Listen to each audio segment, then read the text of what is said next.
que es Maripaz, y ya, bueno, nos queda ella y el hospital de Julia. Lo estábamos comentando antes y me ha hecho mucha, ya lo veréis, pero bueno, me ha hecho mucha ilusión la diapositiva que ha hecho Maripaz porque, bueno, que la gente construya a partir de lo que uno hace, siempre es emocionante, ¿no? Y yo que soy una neófita en esto, pues espero seguir sorprendiéndome por estas cosas. Os cuento un poco quién es Maripaz. Maripaz Díaz Domínguez es doctora en Historia por la Universidad de Huelva, donde también hizo la licenciatura en Historia, y es licenciada en Periodismo por la Universidad de Sevilla. En su trayectoria profesional ha trabajado en distintos medios de comunicación, como Atlántico Televisión, Oír Información, Huelva Buenas Noticias o Telenuba, una actividad que ha compaginado siempre con la investigación, dando lugar además a diversas publicaciones sobre periodismo y la labor de la mujer, y además ha compaginado también con la docencia como profesora de Geografía y Historia. Entre otros reconocimientos, sus investigaciones han recibido el premio Diego Díaz Hierro del Ayuntamiento de Huelva y el premio Concepción Jiménez Flaquer de la Universidad de Zaragoza. En 2023 publicó 2 libros, Mujeres a 200 años luz, que si tienen la oportunidad, por favor, haceos con él porque os va a gustar mucho y además es muy cortito y muy bonito visualmente. Y está dedicado a las mujeres que han contribuido al desarrollo de la provincia de Huelva desde el siglo XIX a la actualidad. Y el último ha sido también Juan Ramón Jiménez y las escritoras españolas. Y hoy nos va a contar sobre mujeres pioneras de Huelva, su aportación a la cultura contemporánea.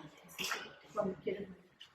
Bueno, pues no sé si ahora. Muchas gracias, Águeda. La verdad que da un poco de vergüenza siempre que hablan de una, pero bueno, yo la verdad lo que tengo que decir, agradecer a Águeda el trabajo que ha hecho con este ciclo de conferencias, con la exposición, me parece una iniciativa preciosa. También, por supuesto, Gadea, ¿no? Toda la sociedad, y que haya ya una sociedad de Villalba que apueste por los estudios de divulgación históricos, culturales, patrimoniales, me parece una iniciativa maravillosa a nivel general, y que hayáis querido contar un poco o poner el foco en la mujer me parece que era algo necesario, y que lo hayáis hecho desde aquí para dar la enhorabuena. Así que nada, gracias por vuestro entusiasmo, por todo el trabajo que hay detrás, por invitarme también, compartir además con Mar y con Julia, para mí un placer esta tarde. Y deciros que, bueno, la conferencia que he preparado es un poquito larga y partes que la iré pasando más rápido para que no nos aburramos mucho, para que no sea muy intenso.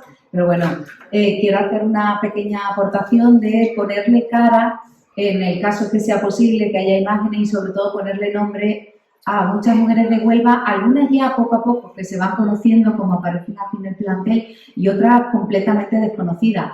Afortunadamente, en los últimos años hay muchos trabajos, lo hemos estado comentando previamente, muchísimos trabajos que están dedicados a rescatar el trabajo que han realizado muchas mujeres de Huelva, pero sí es cierto que, bueno, y Mar, en eso os puede hablar muchísimo más y mejor que yo, que hasta hace, bueno, pues 20, 30 años no había prácticamente nada sobre la mujer, y sobre todo la mujer aquí en Huelva. Es un campo de estudio muy, muy reciente y la verdad muy bonito, porque prácticamente nos podemos encontrar pues maravillas como lo que han hecho las mujeres que voy a poner aquí.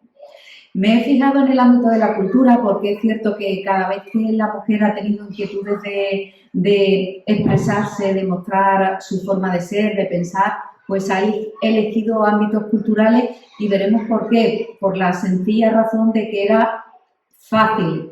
Por ejemplo, escribir no necesita nada, solo una hoja, un boli, un lápiz, si tienes ordenador hoy en día, pero cuando una mujer sentía que quería expresarse, era fácil utilizar la literatura, o por ejemplo pintar, que tuviera manifestaciones artísticas. Entonces era una forma de poder salir, digamos, de su ámbito familiar, del hogar, y va a ser la cultura donde la mujer ha tenido quizás un mayor protagonismo. Pero es cierto que no solo cultura. En el libro de 200 años luz, que es verdad, Mujer a 200 años luz, que es un libro muy visual, con unas ilustraciones muy bonitas que ha hecho Tony Ruiz, hablamos de mujeres del ámbito profesional, de económico, de investigación, y hoy, bueno, pues me voy a fijar en el ámbito cultural y vais a ver la cantidad de mujeres de Huelva que realmente merecen la pena. Deciros que ¿por qué he elegido la edad contemporánea? Porque prácticamente va a haber un antes y un después en el hecho de cuando la mujer tiene acceso a la educación. Hasta ese momento prácticamente la mujer, pues su vida transcurría en el hogar, en el ámbito familiar, en el cuidado del marido, de los hijos y poco más. Es cuando la mujer tiene acceso a la educación a finales del siglo XIX cuando da el salto y dice, bueno, pues yo quiero hacer algo más, yo tengo inquietudes, yo me quiero manifestar. Y aquí, bueno, pues hago una pequeña introducción de algunas de las grandes mujeres, algunas no de Huelva, pero sí vinculadas a Huelva o que han vivido en Huelva o que han dejado sus obras en Huelva, como veremos ahora con Winnie, por ejemplo, ¿no? La autora o la escultora del Monumento a Colón. Y a partir de aquí llega la mujer a acceder a la educación, primero educación secundaria actualmente, luego universitaria, ya eso va a ser a principios del siglo XX, hacia 1910, y eso sí que va a empezar la mujer a sentirse con la necesidad de salir de su casa, a pesar de que la sociedad seguía viéndola como una persona que su papel era estar en casa con sus hijos y que se va a estar mal visto, incluso que la mujer escriba, ahora veremos cómo sabemos eso, va a estar mal visto que la mujer trabaje, evidentemente, e incluso que pintara, ¿no? A pesar de que muchas en su casa, en su tiempo libre, lo hacen.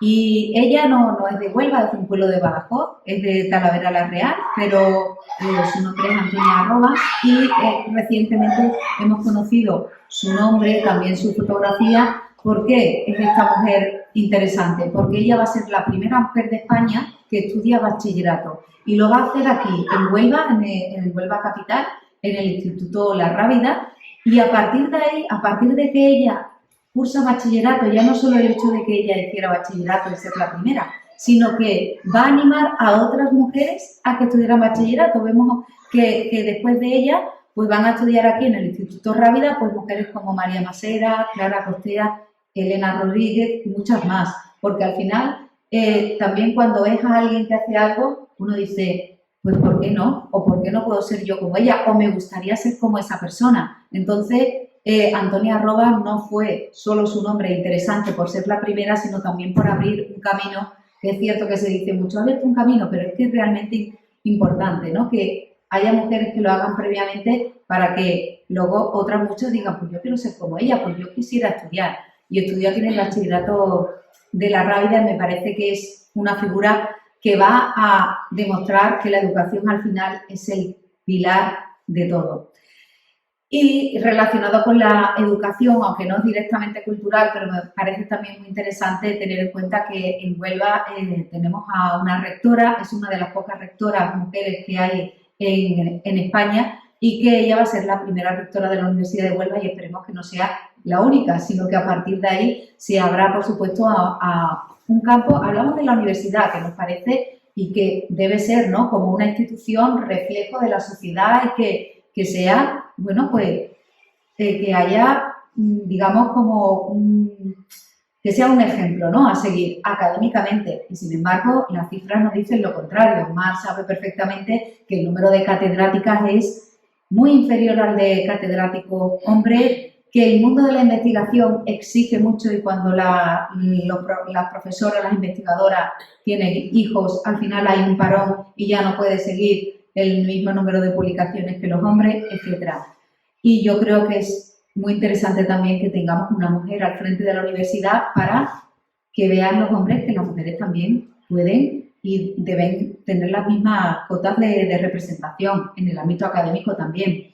Se habla mucho de que la mujer está presente en todos los ámbitos, es cierto, pero todavía no estamos en el mismo nivel de representación que los hombres. Cualquiera va a la Universidad de Huelva, de Sevilla, de la que queráis, y el número de catedráticos de los mejores, de los profesores titulares, va a haber un mayor número de hombres que de mujeres.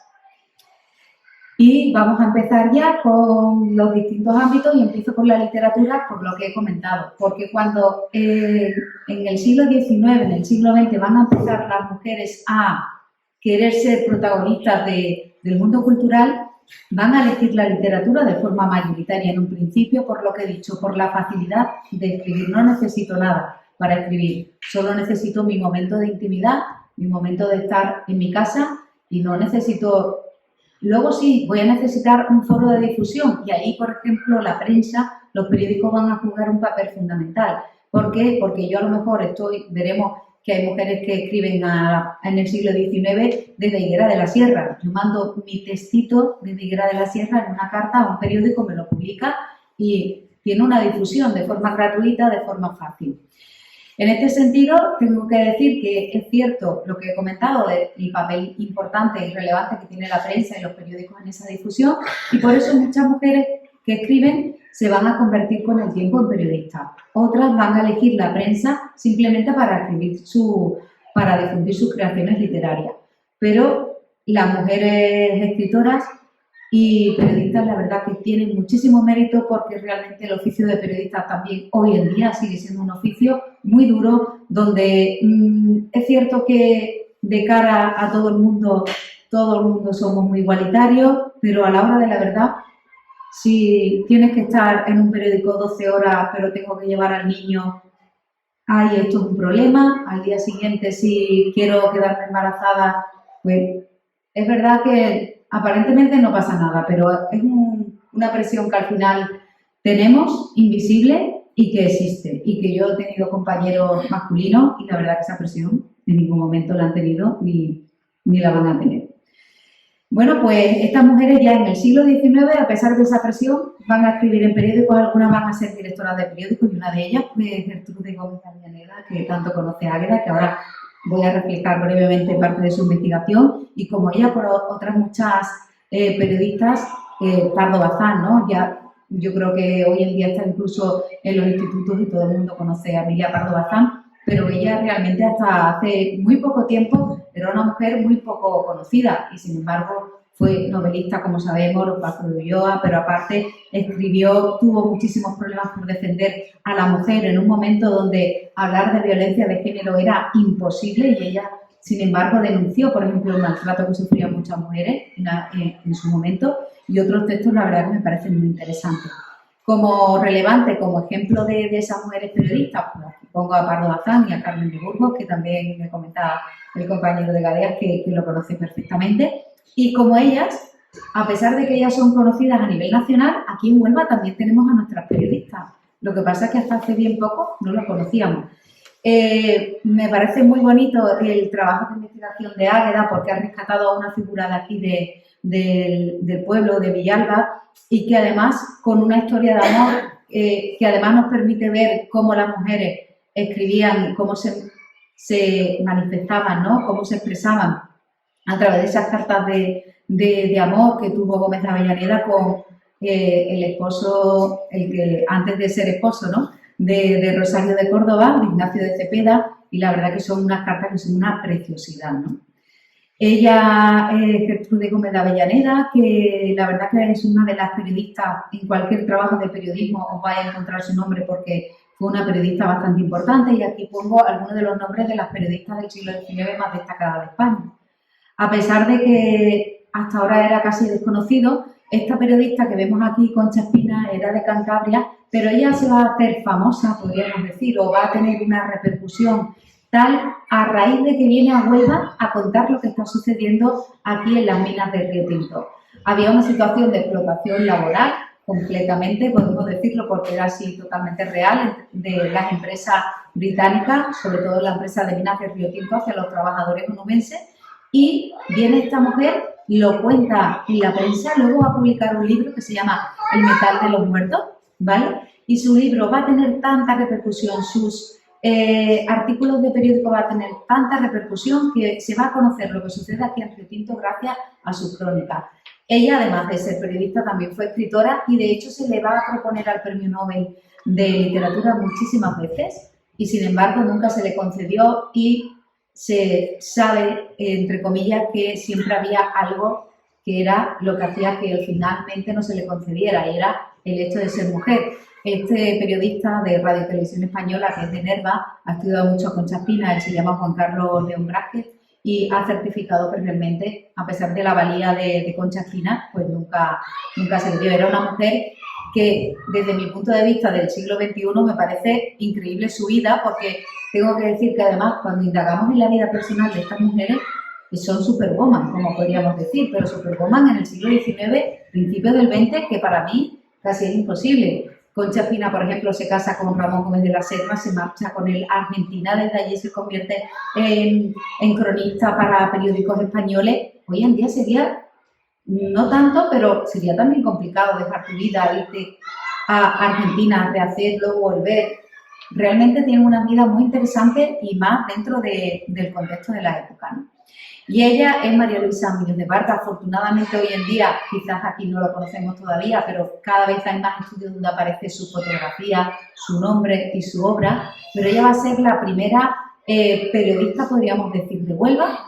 Es cierto que ella va a tener un contexto que lo va a favorecer y es que su padre es el dueño o fue el dueño del periódico más importante de la época en Huelva, que se llamaba La Provincia, pero ella realmente fue periodista por méritos propios, porque no va a escribir solo en el periódico de su padre, que luego se lo van a quedar los hermanos, sino que ella va a escribir en revistas tan importantes como Cervantes o una revista que se editaba en Nueva York para todas las mujeres de todo el mundo, y lo va a hacer en inglés. Ella va a escribir, va a traducir, y ahora veremos algunas de las cosas maravillosas que hizo, ¿no? Deciros que ahora en Huelva hay un movimiento que pide el rescate de María Luisa, incluso piden una calle para María Luisa Muñoz de Vargas, porque la verdad lo que hizo esta mujer es mucho más relevante que muchos nombres de personas que, no digo que no tengan mérito, pero que ya debería haber rescatado Huelva esta figura, y no ha sido hasta hace bien poco cuando sabemos algo. Ella, por ejemplo, vivía en La Casona, seguro que junto al museo, seguro que lo conocéis, pues era su casa. Y allí, por ejemplo, recibió a Benito Pérez Galdós, recibía a grandes personalidades, y ella, la verdad, que va a tener una gran cultura. Estudió en Inglaterra y su nombre era María Luisa, le llamaban Luchi, y de hecho ella ese Luchi lo va a utilizar muchas veces como seudónimo. Muchos escritos lo va a firmar con el nombre de Luqui, pero no va a ser el único seudónimo que va a utilizar. Hay veces que va a utilizar el seudónimo de Félix de Bulnes. Y nosotros nos podemos preguntar, bueno, por lo bonito que es el nombre de María Luisa Muñoz de Vargas, ¿por qué firma con Félix de Bulnes? Pues ella, fijaros, una persona que ha estudiado en Inglaterra, de buena familia, una persona con una gran educación, se sentía avergonzada, entre comillas, del hecho de firmar un escrito, y se inventa un nombre masculino, Félix, o pone Luqui, que ahí no se sabe bien si es hombre, mujer o qué es eso, para firmar sus escritos porque tiene pudor. Hasta que no pase mucho tiempo ella no va a firmar con su nombre, y cuando publique obras. Su primer libro, de hecho, lo va a prologar nada más y nada menos que Juan Ramón Jiménez, con lo cual ella no era ninguna, digamos, desconocida, ninguna persona, digamos, que no tuviera méritos, ¿no? Él, que vemos esa fotografía, él es Rogelio Buendía, era médico de la compañía minera de Río Tinto y va a ser su esposo. Con él se casa y, de hecho, él también va a ser escritor y va a poner en marcha revistas literarias muy interesantes. Esta es una imagen de La Provincia, del periódico de su padre. Y me he puesto la figura de su marido porque aquí en La Provincia, en el periódico, en la portada, en el año 1923 va a aparecer por primera vez en España un poema de Fernando Pessoa, escritor portugués, como sabéis, y la primera persona que se fija en Pessoa y que publica un poema traducido aquí en España va a ser María Luisa Muñoz de Vargas. Lo publica aquí, pero curiosamente ella, que lo traduce, no firma el poema. Aparece que lo ha traducido, ¿quién creéis? Su marido, Rogelio Buendía. Injusticia para nosotros impensable, ¿verdad? Pero no ha pasado hace tanto tiempo, 1923, hace 100 años, que 100 años a nivel histórico es nada, como sabemos. Pues para que veáis, cuando se dice que la mujer habéis alcanzado, lo hemos alcanzado muy poco. La historia de la humanidad está protagonizada por los hombres, nadie lo pone en duda, sin embargo la mujer está, como que dice, antes de ayer, ¿no? Trabajando por esta radio. Aquí Pepa Merlo es una investigadora que la verdad ella ha rescatado muchísimas escritoras y sitúa la obra de María Luisa Muñoz de Vargas en la generación del 27. La verdad que tiene un libro precioso que se llama Peces en la Tierra, sí, Peces en la Tierra, de Pepa Merlo, y rescata ese dato de María Luisa diciendo que realmente era una pena que no se conociera la obra de esta mujer. Estas revistas es donde escribió también María Luisa, lo hizo en inglés, ella desde Huelva, y fijaros que se editaba en Nueva York y que era una revista a color. En aquella época era una maravilla. Es que hoy en día estamos hartos ya de ver internet, de imágenes, con lo cual no nos llama la atención. pero que a principios del siglo XX hubiera una revista a color, eso era, digamos que, como una obra de lujo, como llevar casi un collar de perlas, ¿no? Y esta es Papel de Aleluya, donde también va a escribir ella. Aquí veis, no lo he traído, pero ese donde pone noche, ese poema es de ella, es de María Luisa y sin embargo aparece con el nombre de Félix de Bulnes. Esta revista hoy en día está muy bien considerada, no solo en Huelva, sino fuera de ella, porque va a ser una de las revistas de la generación del 27 más representativa, donde incluso vamos a encontrar dibujos que hizo Picasso, que la envió y tuvo colaboraciones, bueno, pues muy importantes de Alberti, de Cernuda, de Manuel Alcahuirre, de Juan Ramón Jiménez, por supuesto, y la verdad que es una de las joyas. Yo creo que podríamos decir que fue la revista literaria más importante de la historia de Huelva. Nunca ha habido una revista literaria que haya llegado a su nivel. Condados de Niebla, de los años 80-90, sí es cierto que fue muy importante, pero esta podríamos decir que fue una de las más destacadas. No me paro mucho. Esta chica, Esther Colchero, ha hecho la biografía literaria y también de su vida de María Luisa. Y, bueno, pues escribió una obra de teatro, escribió cuentos. Bosques sin salida, que fue su primer libro, es el que he dicho que prologó Juan Ramón Jiménez. Y la verdad que no es extraño el tema de que ella utilizara seudónimos porque era algo habitual. Ya hemos visto que Carmen de Burgos pues, se escondía detrás de Colombines, ¿no? Pero como ella, muchísima gente más. Esta mujer también sí que es prácticamente desconocida y que hoy en día ya poco a poco la estamos rescatando. Fue otra escritora también muy destacada, se llamaba Casilda de Aranda y sin embargo Casilda de Aranda no la conoce absolutamente nadie porque ella firmaba con el nombre de Antón de Olmedo. ¿Qué no suena Antón? Antonio, ¿no? Como si fuera un hombre, me escondo detrás de mis obras. Y encima, digamos que la pobre tuvo mala suerte porque escribió una obra de teatro, tuvo la capacidad de llegar a Madrid, de estrenarla, pero era una obra de teatro muy avanzada mentalmente para la época, donde se hablaba y se rescataba el papel de la mujer. ¿Y creéis que al público le gustó? No, recibió duras críticas y ella se hundió como escritora y entonces incluso ya después se va a marchar a Zaragoza, donde sí que va a tener una trayectoria, pero nunca más, digamos, va a atreverse a hacer una divulgación tal de su obra por todas las críticas que recibió, ¿vale? Incluso después en Zaragoza pues va a recibir la medalla de la ciudad y va a tener bastantes reconocimientos. Sin embargo, en Huelva, pues gracias al archivo municipal de Huelva, se está haciendo como un rescate de autoras onubenses y una de las que se ha rescatado ella es Casilda. Y Zenobia Camprubí la sitúa aquí. Es cierto que ella no se consideraba escritora como tal. Hay críticos que consideran que fue escritora, otros que no. Ella, la verdad que se sentía complejada por su forma de escribir al estar al lado de un Nobel de Literatura, pero sí que en su juventud llegó a ganar incluso premios literarios de gran difusión, y ella escribía muchas veces en inglés porque también tuvo una educación anglosajona. Pero yo, más que por su faceta literaria, aunque también está relacionada y aunque se ha difundido muchos de los cuentos que ella hizo para Calleja para sobrevivir económicamente cuando vivían en Madrid, o también son muy recordados los diarios que hizo de la vida del matrimonio de ella con el Nobel en Cuba, donde refleja muy bien cómo fue la vida de ellos dos en el exilio. Pero ella, como digo, no se consideraba escritora y más que por su faceta de escritora la pongo aquí como mujer que reivindicó el papel de la mujer y de la igualdad.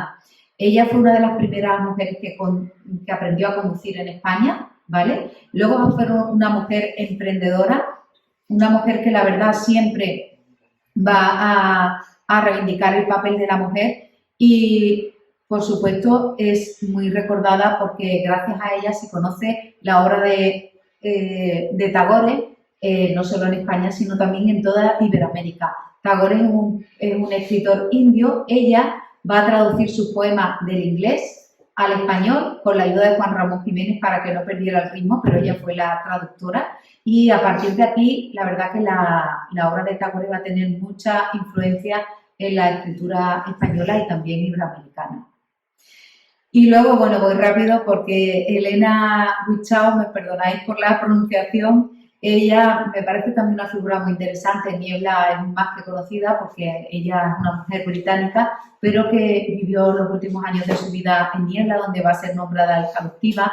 Y ella llega a España en un momento dado en el que, digamos, influenciada por la literatura de aventura de las civilizaciones del Antiguo Egipto, de las civilizaciones indias, pues estaba muy de moda en Norteamérica, en Inglaterra, en Gran Bretaña, conocer culturas antiguas, y a ella le va a fascinar la Atlántida, ¿vale? Todo el tema de Tarteso, la búsqueda de la Atlántida, con eso viene aquí a Andalucía, va a recorrer y va a vivir en distintos puntos, incluso va a llegar a las minas de Río Tinto y finalmente se va a fincar en Niebla y allí va a hacer una gran difusión. Ella va a escribir distintos libros, por ejemplo sobre Andalucía, y gracias a ella y a sus investigaciones, la verdad que se conoce muchísimo de Tartesos, de Huelva, pues fuera de España, ¿vale? Y realmente me parece muy interesante José María Acosta. Él ha hecho su biografía, también me parece un libro muy bonito para descubrir a Elena Uchao, y realmente, a pesar de todo lo que hizo, su figura estaba muy, muy desdibujada y muy olvidada. Y luego esta sí que escritora se está rescatando también ahora, ella es de Calaña, y puedo decir que en Calaña casi que la conocía, digamos, los más aficionados a la historia y poco más. Y gracias a, por ejemplo, a Cristóbal Llanes, también a la bibliotecaria de Calaña, se está rescatando su obra y se ha visto que la verdad que fue una mujer con una gran cultura. Ahí lo destaco, que formó parte de la Real Academia de la Declamación, Música, Buenas Letras de Málaga, va a tener muchos premios, muchos reconocimientos fuera de Huelva. Ella es verdad que se marcha de Calaña, se va a vivir a Madrid, también estuvo en Málaga, pero nunca se olvidó de su tierra, regresaba siempre y la va a reflejar en sus escritos. Va a escribir, por ejemplo, en esta revista que se editaba aquí en Huelva, pero que tenía una difusión internacional porque la editaba la Real Sociedad Colombina Onubense y la lanzaban por toda Iberoamérica, y la verdad que era una revista de muchísimo prestigio.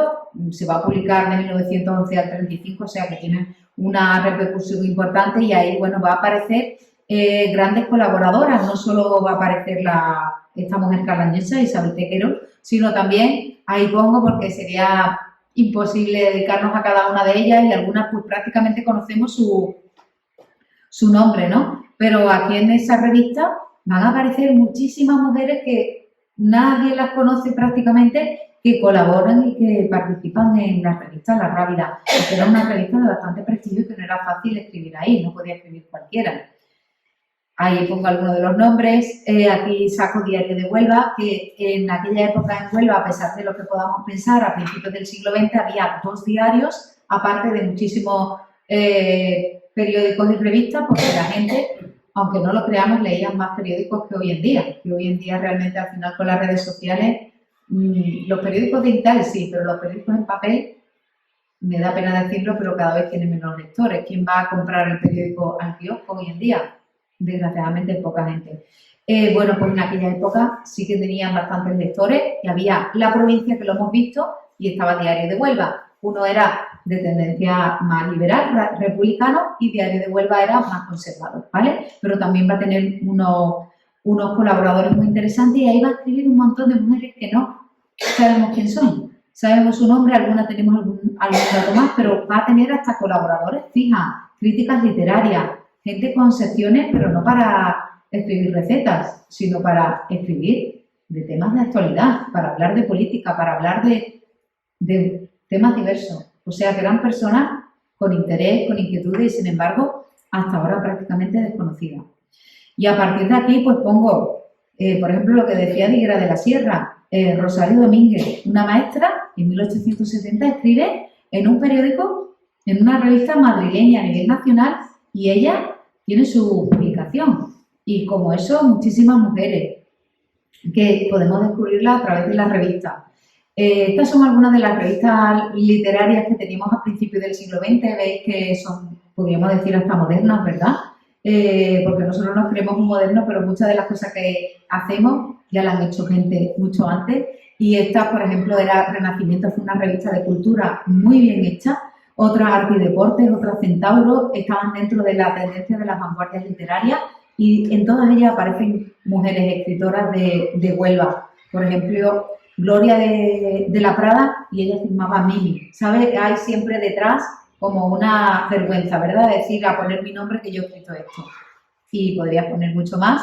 Sí que tengo que decir que en los años 20 la presencia de esas vanguardias literarias, los felices años 20, la sociedad, la mujer va a sentirse con más derechos de participar en la sociedad, y luego incluso vamos a ver en La República, este periódico que fue de carácter educativo, que va a tener una mujer directora, ¿vale? Que es una de las primeras mujeres directoras que vamos a ver. Eso va a ser en 1933, como sabéis, Segunda República, pero ¿qué ocurre después? Llega, como sabéis, la dictadura franquista y veis aquí solo una de las imágenes de los anuncios habituales del franquismo, que cuál es la guía de ser una buena esposa, pues con el sartén, guapa, callada y en tu casa. ¿Qué va a ocurrir? Muchísimas mujeres, ¿qué le va a pasar? Muchísimas mujeres que eran con su formación, que estaban acostumbradas a trabajar, a participar en la sociedad, se tienen que quedar en casa, se mueren. Pues ¿qué van a hacer? Escribir. Y va a haber un boom de mujeres escritoras a partir de ese momento. Parece una contradicción, pero va a ser en la dictadura franquista cuando Carmen Laforet gana el premio Nadal con nada. ¿Por qué? Porque Carmen Laforet tenía necesidad de escribir y se va a convertir en ganadora de un premio, pero como ella, Ana María Matute y muchísimas escritoras que van a surgir en ese momento. Y aquí en Huelva, la verdad, que tenemos esta figura que ya no es de Huelva, pero que sí, su paso por Huelva va a ser fundamental. Ella se llama Ángela Figuera, la verdad que escribe maravillosamente, muy bien.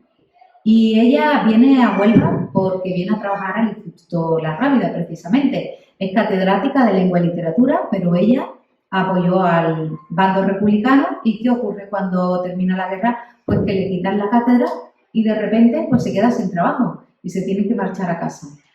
¿Qué hizo esta mujer? Pues empieza a escribir. Y el primer libro que publica no lo hace en España por temor a que tuviera alguna repercusión, publica en México y tiene muchísima repercusión en México. Eso le va a permitir seguir escribiendo, también mantenerse económicamente, a duras penas, porque tampoco es que el oficio de escritor sabemos que de mucho, pero por lo menos va a ir haciendo sus colaboraciones gracias a la escritura, ¿vale?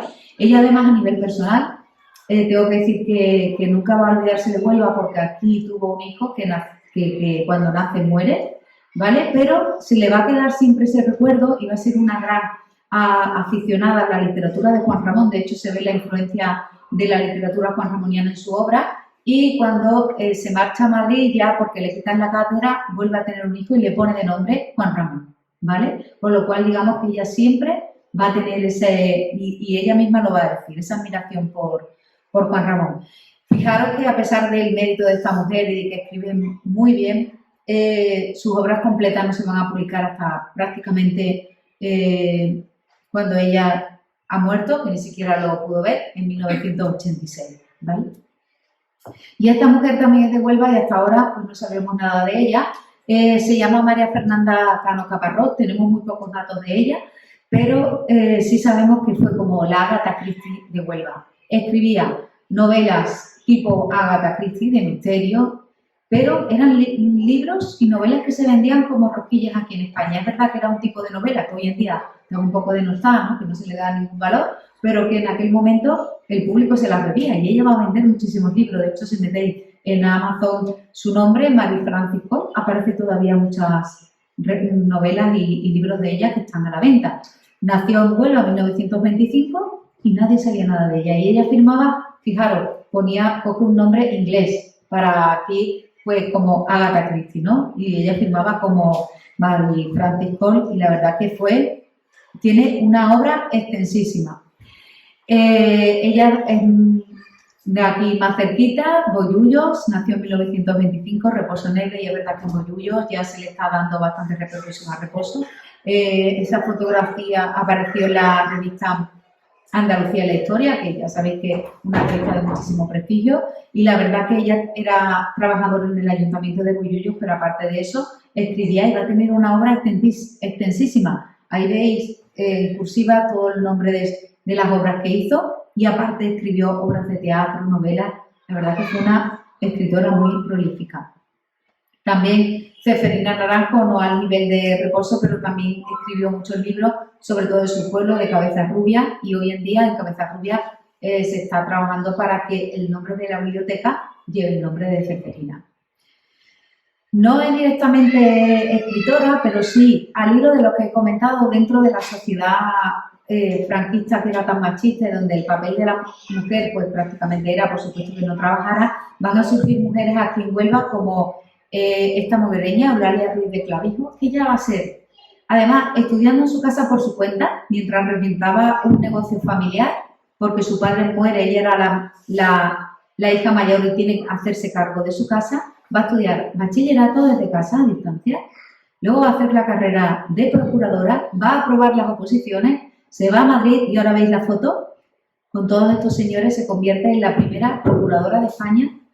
Ahí ella, sola en su casa, estudiando los libros, es una auténtica proeza, me parece, que lo consiguiera y además fue una gran trabajadora, estuvo trabajando hasta los 76 años, de hecho le dieron hasta la medalla al mérito, ¿no?, al trabajo.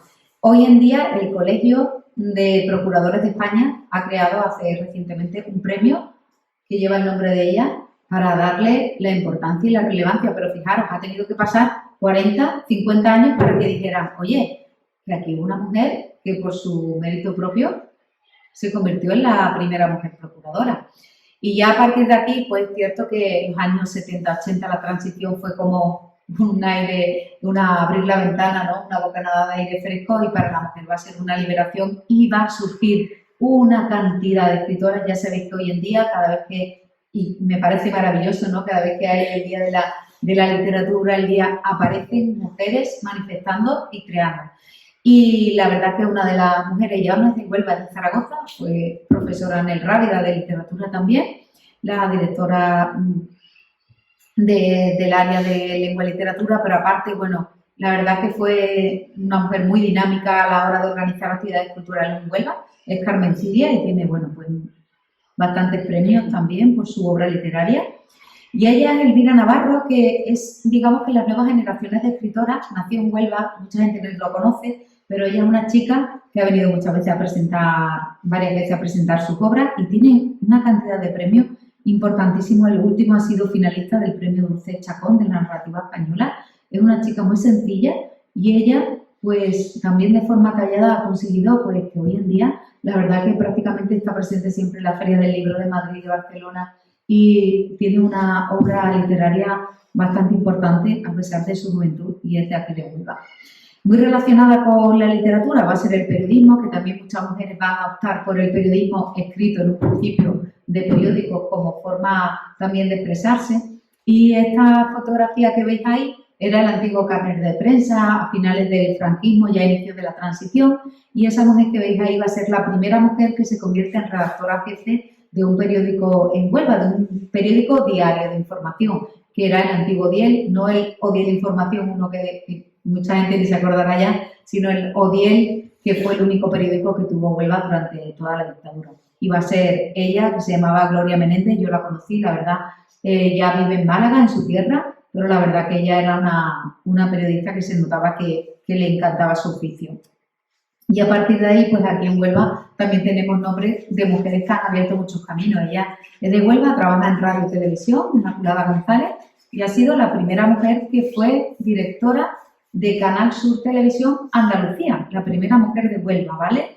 Y la verdad que fue bastante tiempo, después va a ser directora solo de Huelva, pero porque al final ella, no digamos que dejó ser a nivel andaluz porque le apeteciera, sino porque dijo, prefiero vivir en Huelva, estar con mi familia. Digamos que muchas veces uno pues deja atrás un poco el ámbito profesional por el familiar. La tan llamada conciliación todavía es muy complicada. Y ella es Paloma Jara, es muy jovencita, bueno, pues la conozco porque ha sido compañera y lleva desde 2018 siendo la primera mujer que dirige Radio y Televisión Española a nivel andaluz y es de Cortegana, y la verdad que tiene muchísimo mérito, entró por oposición en Radio y Televisión Española y la verdad que está haciendo un trabajo también maravilloso. Y a partir de ahí la Asociación de la Prensa, pues Ángela Blanco, que no la recordaréis, pero fue una de las primeras mujeres que salió en Canal Sur, fue la primera presidenta de la Asociación de la Prensa y a partir de ahí pues han pasado algunas mujeres. Ella, ya con ella terminó la parte del periodismo en María José Bayo y fue presidenta de la Fundación Audiovisual de Andalucía, que tiene sede en Sevilla y la verdad que es una institución de la Junta de Andalucía que a nivel de periodismo interesante, y ella es de Cartaya y la verdad que se llevó varios años siendo presidenta y también tiene mucho mérito. Y a partir de aquí ya voy rápido para no aburrir mucho, ¿vale? Aparte de la literatura, que ya dije que es la parte más densa, con mayor número de presencia femenina, por supuesto, en el arte. Sé que directamente no es de Huelva, pero sí que me parece que rescatar un poco la figura de Emily Whitney es llamativo porque ella la conocemos aquí solo por ser la autora de la escultura del monumento a Colón, que yo creo que ya ha quedado bien claro que no se llama monumento a la fe descubridora, eso fue un invento, entre comillas, precisamente del Odiel durante el franquismo, ¿no? Para reivindicar el tema de la fe, sino que se llama monumento a Colón y ella lo va a regalar, ella va a ser la autora de este regalo que se le hace a la ciudad de Huelva y que muchas veces pasa desapercibido, pero a mí me gustaría que alguien pensara hacer una escultura de estas dimensiones. A mí me parece algo impensable y lo va a hacer ella a principios del siglo XX y fue una mujer con muchas inquietudes porque si miramos su biografía, la verdad que tiene una vida muy interesante y ella incluso va a conseguir hacer un museo propio, tiene un museo propio en Nueva York que lo sigue gestionando su familia y la verdad que le costó muchísimo trabajo ponerlo en marcha. Está muy cerca del Metropolitano, con lo cual está en un sitio bastante bueno de Nueva York y todo lo va a conseguir ella sola por sus propios méritos, sin ayuda. Luego ella tampoco es de Huelva, nació, bueno, no es de Huelva, ya podremos decir que sí, ¿no? Ella era una ciudadana británica que se viene con su familia aquí a Huelva cuando el padre lo destinan a las minas onubenses y la verdad que su figura es muy llamativa porque lo que veis en la solapa es la medalla que le va a dar el gobierno británico, ¿vale? Al mérito británico. Y el mérito que tuvo ella es que durante toda su vida, junto a su padre, va a mantener la tumba de William Martin. Ahora, dentro de nada, se va a estrenar una película que recuerda la historia de William Martin y qué papel tuvo en la Segunda Guerra Mundial. Sabéis que William Martin se le conoce como el hombre que nunca existió, porque realmente no existió. Fue un invento que realizaron, bueno, pues los ingleses para hacerle una trampa a los alemanes durante la Segunda Guerra Mundial. Y el cuerpo de William Martin, que no era tal, sino que era un vagabundo que habían rescatado de las calles, bueno, pues el cuerpo de William Martin aparece justo en la playa de Punta Umbría y está enterrado en el cementerio de la Soledad en Huelva. Y ella y su padre mantuvieron la tradición de llevar flores siempre a esta tumba. Durante muchísimos años, pero puede 20 o 30 años incluso en Huelva, siempre decían, ¿quién lleva las flores a la tumba de William Martin? Se decía que sí, José María Segovia de la Sociedad Colombina, que si era algún anónimo que algún día quería hacerse famoso. Y lo hacía el padre de ella. Cuando su padre murió, ella va a seguir la tradición sin esperar nada a cambio, hasta que ya pues estuvieron incluso esperando para ver quién era esa persona. Y ella, por haber mantenido esa tradición de las flores, le dieron la medalla del mérito británico, luego va a tener la medalla de Huelva, de la provincia, y murió hace muy poquito, en 2019. La verdad que era una persona encantadora cuando hablabas con ella. Su familia sigue con esa tradición.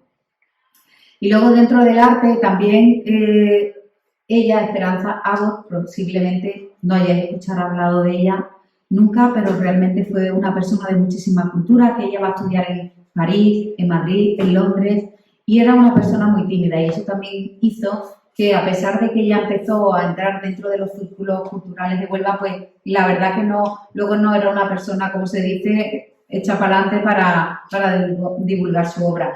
Va a ser el director del Museo de Bellas Artes de Huelva, del Museo de Huelva, el que, digamos, va a hablar de su obra, Jesús Velasco, que hizo una cátedra de pintores y pintoras de Huelva, pues va a rescatar un poco su figura. Y Pilar Barroso, que ahí veis su foto, la verdad que va a ser una de las pintoras más destacadas de los años 80, 90 de Huelva, porque ella va a tener la suerte de estudiar en el taller de Pedro Gómez, de León Ortega, luego se marcha a Madrid y va a conocer y a trabajar también con Daniel Vázquez Díaz y con José Caballero, que son los 4 pintores, digamos, más, y 4 artistas más representativos de Huelva. Y ella, pues la verdad, ha expuesto por toda Europa y a pesar de su condición de mujer, la verdad que va a hacer, digamos, que el nombre de una pintora suene mucho dentro del mundo de las artes. Hoy en día no puede parecer que tenga tanto mérito, pero realmente no era tan fácil que una mujer expusiera de forma individual y más fuera de la provincia de Huelva. Y ella, aunque no directamente con el tema del arte, pero sí la arquitectura, es Noemí Sanchís, y ella fue durante mucho tiempo decana del Colegio de Arquitectos de Huelva y hoy, desde el año 2012, es la presidenta del Colegio de Arquitectos de toda Andalucía. Es la primera vez que una mujer arquitecta está al frente de este colegio y la verdad que siempre estamos preocupadas por la presencia femenina dentro de la arquitectura. Muy rápido porque son muchas. Inés Romero, ella es periodista, fue una de las primeras caras de Canal Sur en Huelva, pero aquí lo traigo por su papel en Jarcha, porque Jarcha, que ha recibido la medalla de Andalucía este año, como sabéis, pues la verdad que, bueno, pues lanzó un grito de libertad que todavía hoy en día se sigue diciendo y se sigue escuchando, y fue desde aquí de Huelva, junto a Martirio, a Juan José Oña, Toñi García, la verdad que fue un grupo muy destacado. Y ella es una chica de Moguer, muy jovencita, ¿vale? Que se va a convertir, bueno, pues con 20 y pocos años en la primera mujer directora de orquesta en un musical, en directo, ¿vale? Lo hace con el musical El Médico, que ha recorrido prácticamente toda España y que ha tenido muchísima repercusión. La obra la ha escrito un músico moguereño del Liceo de Moguer, que es Iván Macías, y ella, es cierto que gracias a esos contactos del pueblo, pero muy jovencita, en directo va a ser la primera mujer que dirige una orquesta para un musical. Y la verdad que se sigue formando, está en Europa, yo creo que va a ser un nombre que se va a escuchar mucho por todo lo que está consiguiendo. Y ahora ya rápido, es verdad que el tema del flamenco también os ha interesado mucho y que lo he visto ahí. Y la verdad que también reivindicar un poco la figura de la parrala. Es verdad que estamos cerca de La Palma y que diréis que la parrala era de La Palma, pero parece por las últimas investigaciones, al menos entre comillas, que parece que he demostrado que era de Moguer, aunque yo creo que esa batalla entre nació en Moguer, nació en La Palma, va a continuar siempre, ¿no? Ella se llamaba Dolores Parrales Moreno y la verdad que el apellido de Parrales en Moguer es muy habitual y muy conocido, y de ahí de Parrales se le va a conocer el nombre de Parrala. ¿Quién la va a hacer famosa? Pues por un lado vamos a ver que Federico García Lorca en su poema del Cantejondo habla de ella, le dedica un poema a la Parrala, y luego Sandro Valerio, que se conoce por las coplas pero que fue un gran escritor, es el que habla de esa posibilidad de que fuera de Moguer o de La Palma, pero al parecer fue como un juego que hizo siendo él moguereño y sabiendo que la Parrala era de Moguer, según parece que está demostrado. La verdad que la Parrala fue una mujer que va ahí vemos algunos de los fragmentos de los poemas dedicados a ella, es una mujer que va, digamos que podríamos decir que fue como una Marilyn Monroe de la época a nivel europeo, ¿vale? Pero en el mundo del flamenco va incluso a actuar en París, en Madrid, en muchísimas ciudades europeas. Pero sí es verdad que dicen que, bueno, pues que llevó al final muy mala vida por su vida personal, pero que era una mujer con mucho temperamento y que merecía la pena conocerla. Y yo creo que reivindicar su figura como mujer y como haber conseguido todo lo que consiguió, más allá de cualquier anécdota, me parece también muy interesante.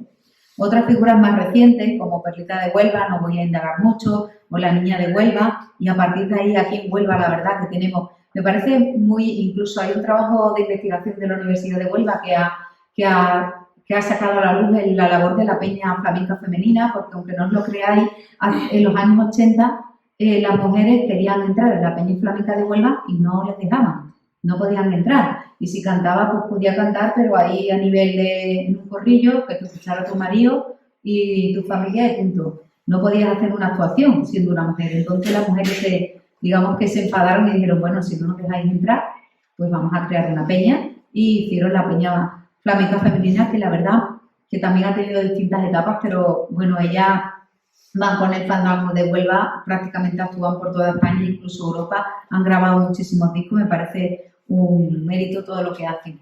Y por supuesto Martirio, que formó parte de Harcha, aunque mucha gente no lo sabe, y que además no solo era y solo es cantante, sino que ella va a empezar en el teatro y va a un grupo de teatro experimental que hubo en Huelva, se llamaba La Garrocha, y que la verdad tuvo mucha repercusión. Y luego pues va a participar también con el grupo Veneno, que como sabéis, pues Kiko Veneno lo conocemos todos, ella va a formar parte de ese grupo y a partir de ahí pues una mujer con una personalidad, no podemos decir que no, ¿vale? Y va a abrir un camino que bueno, eso se ha demostrado pues con la medalla de oro al mérito de las bellas artes y numerosos reconocimientos que tiene. Y Rocío Márquez, que es una chica de Huelva que la verdad que también está rompiendo muchos tabúes dentro del flamenco, tiene una voz preciosa y ella, digamos que va a dar el gran salto cuando gana el premio de la Lámpara Minera de la Unión, que sabéis que es como un pequeño Nobel, ¿no?, dentro del flamenco aquí en España. Y la verdad que está haciendo cosas muy interesantes a nivel, yo diría, de todo el mundo, porque la verdad que actúa en todo el mundo y aparte de eso, una persona muy formada. Ella también es profesora en la Universidad de Sevilla, estudió el doctorado del ámbito de flamencología y la verdad que me parece muy completa. Argentina, lo he puesto un poco más por la popularidad, también una gran artista, pero es verdad que digamos que son personalidades diferentes, pero también va a tener su reconocimiento. Por ejemplo, uno de sus discos pues, va a tener el premio de la crítica al mejor trabajo. Y luego en el mundo del cine, que podemos decir en Huelva, hay cineastas, pues sí, hay muchísima gente que se dedica al cine, lo que pasa es que no es fácil dedicarte al cine en Huelva, las cosas eso es así. Pero a pesar de eso, tenemos a una mujer que aunque nació en Madrid, ella se siente de Huelva y ella dice que es de Huelva porque su madre, Fátima Burto, que es una persona muy conocida, es médica y se vino muy prontito, siendo ella prácticamente un bebé, se vino a Huelva y toda su vida, pues la vida de Manuela discurre en nuestra ciudad. Y ella, pues, recientemente ha ganado un Goya por Modelo 77, que no sé si lo habéis visto, que trata del ámbito penitenciario, pero aparte de que haya ganado el Goya, ella prácticamente con todos los trabajos que ha hecho, ha sido casi nominada a Mejor Producción. Bueno, pues La Isla Mínima, Grupo 7, El Hombre de las Mil Caras, la verdad que tiene y muchísimas series también muy buenas.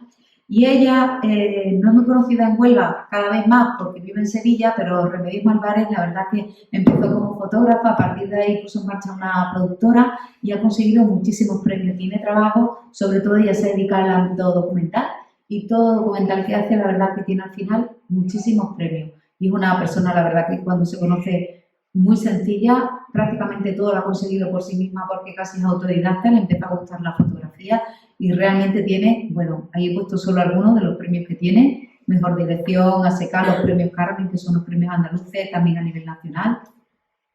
Y Luchi Macías, que todavía así a nivel general no es conocida, pero en Huelva, Andalucía, sí que es conocida. Ella es actriz y la verdad que ha trabajado y ha estado nominada algunas veces al premio Goya. Y ha trabajado en La Voz Dormida, ha trabajado en la película Toro con Sacristán y la verdad que tiene una trayectoria bastante interesante dentro del mundo del cine. Ya digo, ella después sigue trabajando en Huelva, sigue trabajando en todos los ámbitos audiovisuales, pero realmente no es fácil trabajar desde Huelva siendo actriz. Y por supuesto, Laura Sánchez, aunque ella va a nacer circunstancialmente en Alemania, donde sus padres habían emigrado, pero con 2 meses se viene ya aquí a Huelva y se ha criado en Isla Chica, de donde ha vivido siempre. Su familia también es de Santa Ana la Real y sigue teniendo mucha vinculación con el pueblo. Y la verdad que, bueno, recientemente ha participado en la cabalgata de los Reyes Magos, ¿no?, de Huelva Capital, pero la verdad que sigue teniendo mucha vinculación con Huelva y también me parece una persona para dar visibilidad al trabajo de la mujer, en este caso, pues en el ámbito de modelo, también la vemos mucho en televisión, actriz, etc. Y ya para terminar, pues qué conclusión voy a decir, que cuando cambia todo a partir de que la mujer accese a la educación, creo que es fundamental, ya no solo para formarte, sino también para darte cuenta de cuál es la posición de cada uno de nosotros, para darte cuenta de cómo funciona el mundo, y sin ese acceso a la educación no podríamos decir que hubiera sido posible todo esto, que desgraciadamente, a pesar de que se diga que se ha conseguido mucho, todavía hemos visto que hasta antes de ayer las mujeres se ocultaban detrás de un seudónimo, normalmente seudónimos masculinos, por algo será, y que yo creo que trabajos como este ciclo de conferencias o trabajos de investigación son necesarios para que estas mujeres, pues por lo menos se han reconocido y se ha conocido un poco los trabajos que hicieron, que si hubieran sido hombres quizás, pues hoy en día pues habría una calle o se diría qué mérito tiene o que hay que ver lo bien que lo hicieron. Y nada, esto es la portada del libro al que hacía referencia Águeda. Ha sido una iniciativa de una librería que hay en Moguer, que se llama La Taberna del Libro, y una editorial, autocontenido, con el apoyo de la Diputación. Y la verdad que es un libro muy divulgativo, no es un libro de investigación. Bueno, tiene mucha investigación detrás, aunque no lo parezca, pero es un libro divulgativo que lo puede leer desde un niño, porque tiene unas imágenes muy llamativas, hasta incluso personas mayores que yo conozco que se lo han leído y que les ha gustado, porque es una pincelada de cada persona, pero se hace, bueno, pues esa llamada de atención. Y nada, si queréis echarle un vistazo, pues ahí lo tenéis. Y daros las gracias por la invitación y por haberme escuchado esta parrafada tan larga, y espero que os haya parecido interesante. Muchas gracias.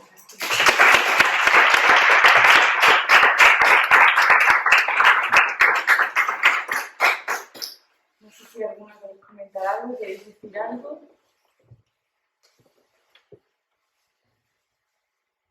Si no continuamos, ya terminamos el día de hoy con Julia Gutiérrez, que nos va a hacer un pequeño recital.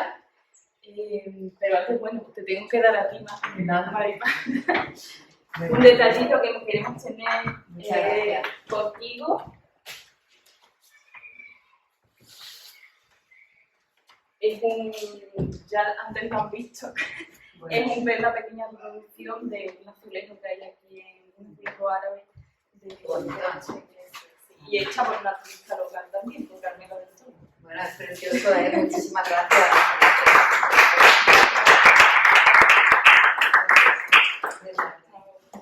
Muchas gracias. Lo dejáis las cosas.